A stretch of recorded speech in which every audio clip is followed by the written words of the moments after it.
The ice screamed before the men did. In October 1915, deep in the Weddell Sea, Ernest Shackleton and the crew of the Endurance felt the pressure rise through the hole. Slow, relentless, unstoppable. Timbers bent, iron bolts shrieked, freezing seawater forced its way inside as the Antarctic pack ice closed like a vice. There was no storm, no wind, no movement, just crushing silence and the sound of a ship being broken alive.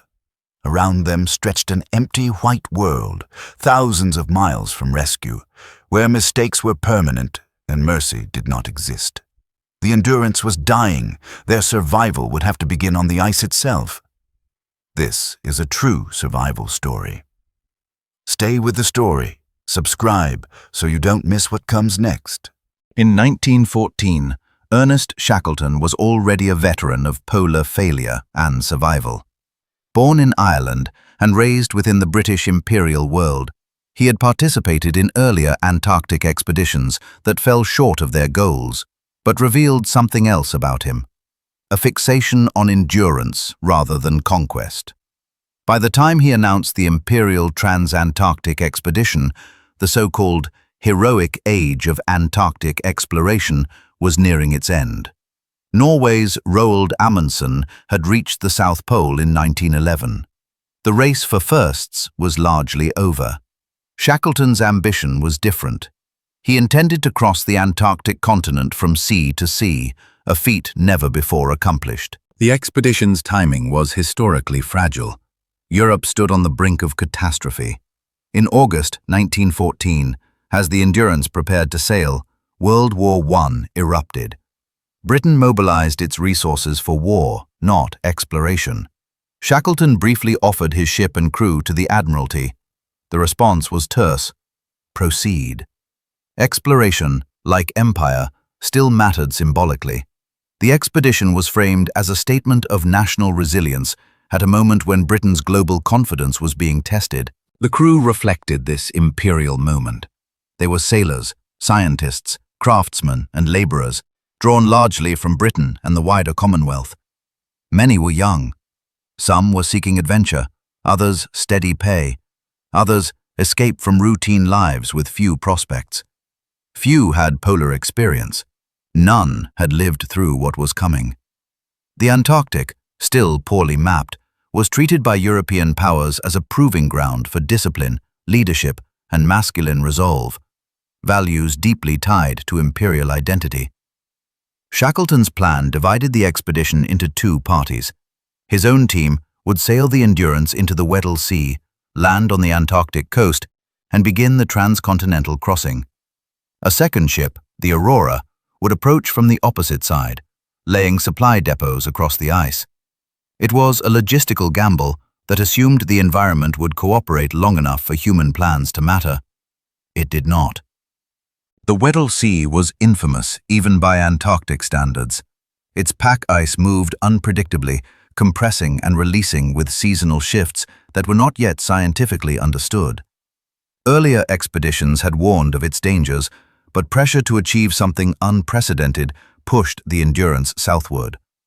The ship became trapped in January 1915, months before the men ever touched the continent itself. This expedition represents a broader historical pattern: the collision between imperial ambition and environmental reality. European exploration often assumed that discipline, hierarchy, and technology could overcome nature. Antarctica proved otherwise. There were no indigenous guides, no local knowledge systems to exploit or ignore. The ice answered to no flag. When the Endurance was finally crushed, the expedition's stated goal died with it. What remained was something far more historically revealing: a prolonged struggle not to conquer a continent, but simply to survive within it. In that struggle, the values of empire, order, obedience, sacrifice would be tested under conditions they were never designed to endure. The Endurance was destroyed in the Weddell Sea, a vast embayment of the Southern Ocean on the Atlantic side of Antarctica, roughly between 60 degrees and 78 degrees south latitude. When the ship was finally crushed in October 1915, The men found themselves adrift on moving pack ice at approximately 69 degrees south, 52 degrees west, more than 1,200 miles from the nearest inhabited land. There were no shipping lanes, no reliable rescue routes. Radio communication with the outside world was effectively non-existent. Once the ice closed, the expedition became invisible. The climate of the Weddell Sea is among the harshest on Earth. Winter temperatures routinely drop below -30 degrees Celsius, -22 degrees Fahrenheit, with wind chill driving perceived cold far lower. During the polar night, darkness lasts for months. The sun disappears, and with it, any sense of normal time. Storms can arrive without warning, bringing hurricane-force winds that fracture ice floes and erase camps within hours. Snow does not fall gently here. It scours. The terrain beneath the men's feet was never stable ground. Pack ice is a temporary surface, formed from compressed sea ice that drifts, rotates, and fractures according to wind and current. Cracks, called leads, can open suddenly, exposing black seawater that freezes flesh in seconds. Pressure ridges rise when ice sheets collide, forming jagged walls that must be climbed or cut through. At any moment, the floe supporting a tent or food cache could split apart without sound. The surrounding ecosystem offered both danger and limited opportunity. The Antarctic has no trees, no soil, no edible plants. Survival depended entirely on marine life. Seals surfaced through breathing holes in the ice, vulnerable but unpredictable. Emperor and Adelie penguins gathered seasonally, providing meat and fat, but only when encountered at the right time. Whales passed offshore, unreachable. Polar bears, common in the Arctic, do not exist here. There were no apex predators to fear, only starvation. The sea itself was lethal. Falling into near-freezing salt water causes cold shock within seconds, followed by rapid loss of muscle control. Even a strong swimmer could not survive more than minutes. Ice edges were slick with frost, and hauling oneself out required strength the cold steadily erased. What made this environment uniquely hostile was not just its cold, but its indifference. There were no cycles of abundance to plan around, no predictable seasons of safety. Yet it was not entirely unsurvivable. The ice moved slowly. Seals returned to the same breathing holes. With discipline, observation, and restraint, a small human presence could persist, briefly, on the margins of this system. The men of the Endurance were not equipped for permanent residence in such a place. They were dressed and supplied for exploration, not for being marooned. The Antarctic did not care. It offered no mercy, only narrow margins where preparation and patience might delay death. Whether that margin could be stretched into survival remained uncertain. When the Endurance finally slipped beneath the ice in November 1915, Shackleton ordered what little could be saved hauled onto the floe. 3 lifeboats, sacks of hardtack and flour, tins of milk, a few crates of instruments, rifles, cooking stoves, and the clothing the men were wearing became the sum total of their material world. Everything else, cabins, charts, comforts, vanished into black water. Survival now depended on using shipborne tools in a place they were never meant to be used. Shelter came first. The men pitched tents directly on the ice, anchoring them with ice screws and weighted sledges. Snow walls were built as windbreaks, cut from blocks hardened by cold. As winter deepened, canvas alone proved insufficient. They scavenged planks and spars from the wreckage drifting nearby, reinforcing tent frames and insulating sleeping areas with sailcloth and fur sleeping bags. Placement mattered. Camps were set back from pressure ridges and obvious fracture lines, though no location was ever fully safe. The floe itself was slowly drifting north, carrying them with it. Food dictated every decision. The expedition's stored rations were never intended to last 2 years. Shackleton imposed immediate rationing, reducing daily intake to the minimum required to function. Hunting became essential.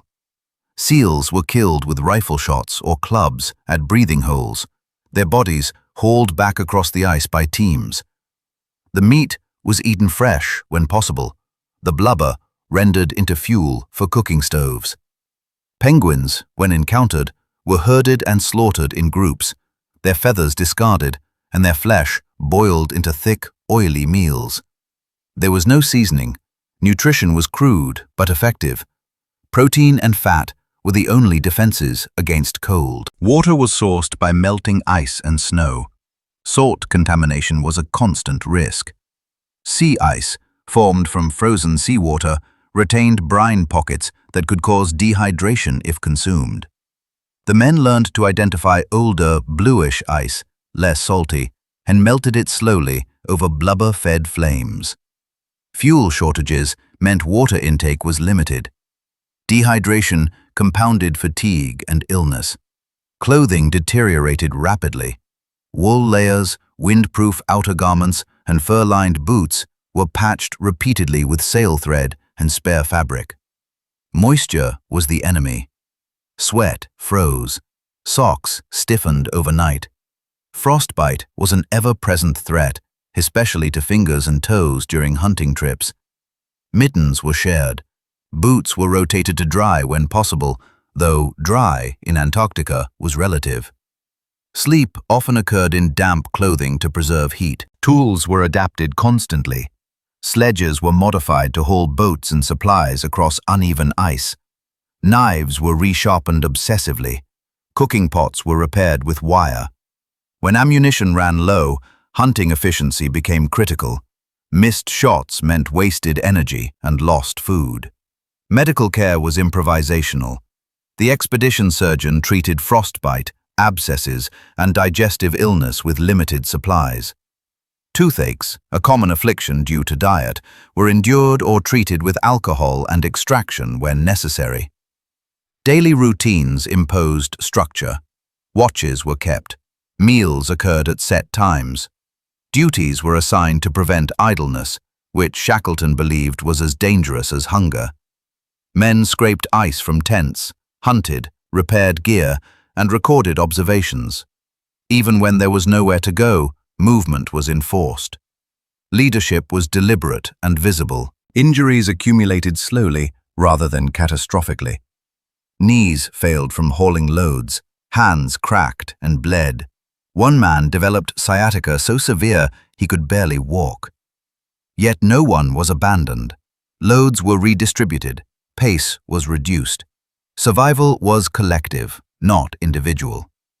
Historical records, diaries kept by multiple crew members, corroborate these practices in detail. They reveal not heroic improvisation, but relentless maintenance, repairing, rationing, watching the ice, and repeating the same labor day after day. Survival was not a single decisive act. It was a series of small, disciplined choices made in conditions that punished every mistake. Isolation pressed on the men of the Endurance as steadily as the cold. Once the ship was gone, so was any illusion of return on a human timeline. There were no messages from home, no confirmation that anyone knew where they were drifting. Weeks blurred into months. The polar night erased the sun, and with it, the natural markers of time that anchor the mind. In diaries, men wrote of days that felt interchangeable, as though memory itself were freezing. Shackleton understood that psychological collapse could kill faster than hunger. He enforced routine with near-military consistency. Meals, watches, work periods, and rest followed a schedule even when there was no external reason for one. The act of doing something, scraping ice, checking lines, mending clothing, preserved a sense of agency. Idleness invited rumination. Rumination invited despair. Coping strategies emerged organically. Some men sang quietly in the tents, familiar songs from home softened by exhaustion. Others read and reread the few books salvaged from the ship until passages were memorized. Card games became ritualized, less about entertainment than about preserving normalcy. Humor, often dry and restrained, acted as a release valve. Jokes were rarely about the situation itself. That was too close to the truth. Faith played an uneven role. A few men prayed regularly, not for rescue, but for steadiness. Others rejected religion entirely, yet participated in shared moments of reflection. Shackleton did not impose belief. He allowed space for it. What mattered was cohesion, not conformity. Identity without society proved fragile. Men who had defined themselves by rank or profession found those distinctions eroding. On the ice, a sailor, a scientist, and a carpenter all hauled the same loads and ate the same food. Authority remained, but status flattened.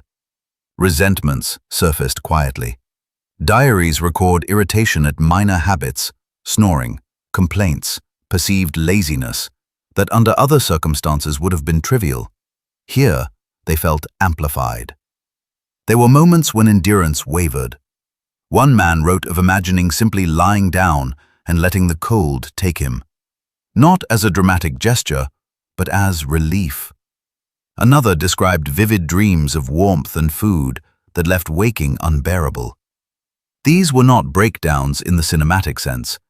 They were private negotiations with surrender. Shackleton's leadership was psychological as much as logistical. He rotated tent assignments to prevent cliques. He paired pessimists with optimists.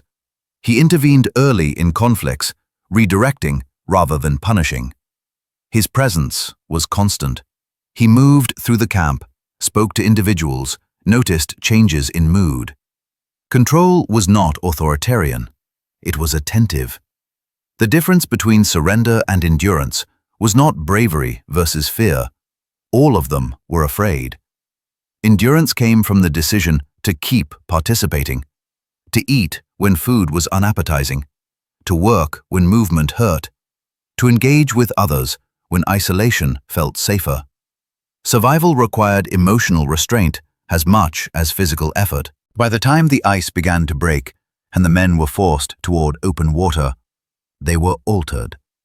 Not hardened into something heroic, but thinned. Their world had shrunk to immediate tasks and mutual dependence. In that narrowing, many found a clarity they would later struggle to explain. They had not conquered despair. They had learned to live beside it. The survival of Shackleton's crew is unusually well supported by material evidence. Unlike many polar tragedies that ended in disappearance, the Endurance expedition left behind a dense archaeological and documentary trail. Campsites, tools, and personal effects were abandoned not in haste, but through deliberate movement across the ice, allowing later researchers to reconstruct events with uncommon precision. Artifacts from the expedition are dispersed across several collections, most notably the Royal Geographical Society and the Scott Polar Research Institute in Cambridge. These include cooking implements warped by blubber fires, patched clothing, navigational instruments, handwritten logbooks, and photographs taken by Frank Hurley under extreme conditions. Hurley's glass plate negatives, preserved despite freezing and repeated transport, provide visual confirmation of camp layouts, boat hauling, and daily labor on the ice. Physical traces of camps, particularly on Elephant Island, where the crew later overwintered, have been examined through field surveys. Stone alignments, tent platforms, and food preparation areas correspond closely with written descriptions in diaries by multiple crew members. The consistency between independent accounts strengthens their reliability. Radiocarbon dating of organic remains, including seal bones and blubber residues, aligns with the expedition's known timeline. Perhaps the most significant archaeological validation came in 2022, when the wreck of the Endurance itself was located on the seabed of the Weddell Sea. Found at a depth of over 3,000 meters, the ship was remarkably intact, its name still visible on the stern. High-resolution imaging confirmed damage consistent with historical descriptions of ice pressure rather than storm or collision. This discovery closed a century-old gap between narrative and physical proof. There are limits to what can be known. Ice movement destroyed many transient camps. Personal items discarded or lost at sea are unrecoverable. Medical conditions are inferred from diaries rather than physical remains. Archaeology confirms survival practices, not internal states. What distinguishes this case is the alignment of evidence across disciplines: written testimony, photography, recovered artifacts, and modern marine archaeology. Together, they form a rare convergence where survival is not just remembered, but materially demonstrated, grounded in objects shaped by cold, scarcity, and prolonged human persistence. The survival of the Endurance crew reshaped how exploration failure was understood in the 20th century. At the time, Britain was absorbing the mass trauma of World War I. Shackleton returned not as a conqueror, but as a leader whose expedition had achieved none of its stated geographic goals, yet lost no lives.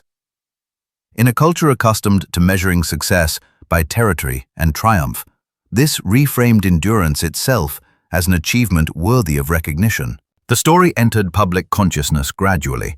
Shackleton's own book, South, published in 1919, emphasized restraint rather than spectacle. It avoided melodrama, focusing on decisions, logistics, and responsibility. Later biographies, diaries from crew members, and Frank Hurley's photographs expanded the narrative, revealing multiple perspectives rather than a single heroic voice.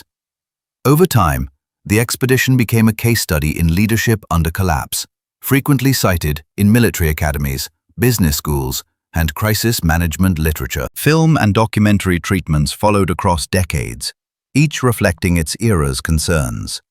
Early adaptations focused on imperial courage. Later works emphasized psychological resilience and collective survival. Modern documentaries, informed by archaeology and climate science, have reframed the expedition within a changing Antarctic, one now understood as fragile rather than empty. The rediscovery of the Endurance wreck in 2022 renewed global interest, not as a treasure find, but as a confirmation of historical memory. Physical memorials are restrained. There is no grand monument in Antarctica itself. Instead, artifacts are preserved in museums, carefully contextualized rather than celebrated. The shipwreck remains protected under international treaty, recognized as a historic site rather than an object for recovery. This preservation reflects a shift in values, from possession to stewardship. Educationally, the expedition now occupies a unique place. It is taught not as a tale of domination over nature, but as an encounter with limits. The men survived not by overcoming the Antarctic, but by adapting to it, briefly and imperfectly. In an era defined by climate uncertainty, this distinction matters. The legacy of the Endurance lies less in what was achieved and more in what was avoided. No lives were lost to ambition. No one was left behind. In a century marked by industrial-scale loss, that restraint has endured as the expedition's quiet, lasting impact. The Endurance expedition did not occur in isolation.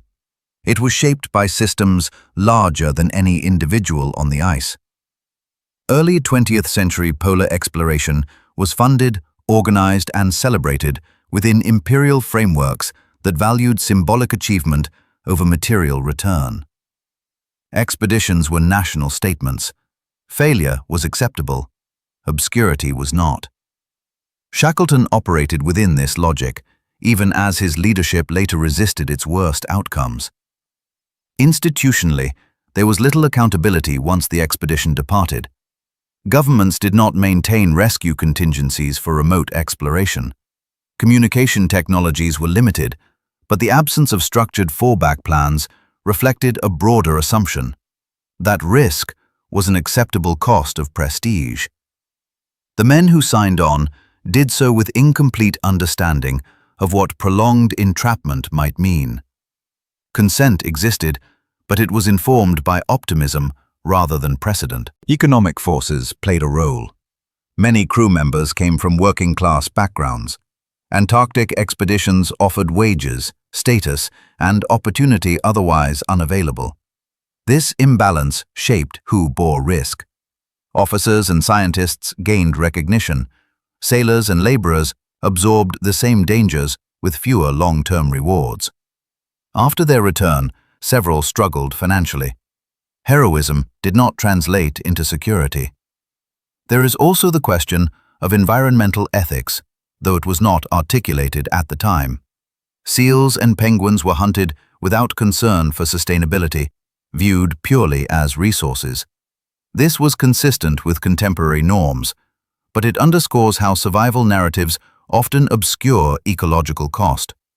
The Antarctic was treated as inexhaustible. History would later prove otherwise. Cultural memory has selectively emphasized leadership and morale while minimizing structural context. The expedition is often framed as an isolated triumph of character. Less attention is given to why such risks were normalized, or how imperial ambition shaped decision-making long before the ice closed in. Remembering the story without its systems risks turning endurance into mythology. Why this story matters now lies in those implications. Modern societies continue to push into extreme environments, polar regions, deep oceans, orbit, under institutional pressures that reward success and diffuse responsibility. The Endurance expedition shows what happens when systems fail and individuals must absorb the consequences. The lesson is not moral instruction, but awareness. Survival here was achieved not because the system worked, but because human relationships compensated for its absence. That distinction remains relevant in any context where ambition outpaces preparation. Should I continue to the closing reflection section?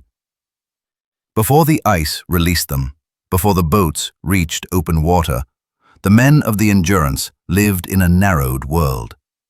Their future rarely extended beyond the next meal, the next repair, the next safe place to pitch a tent. Survival did not arrive as revelation or triumph. It accumulated quietly, in choices repeated until they formed a pattern strong enough to hold. What endures in this story is not fearlessness, but restraint. No one escaped the cold untouched. No one emerged unchanged. The expedition succeeded only in the sense that life continued, carried forward by cooperation rather than conquest.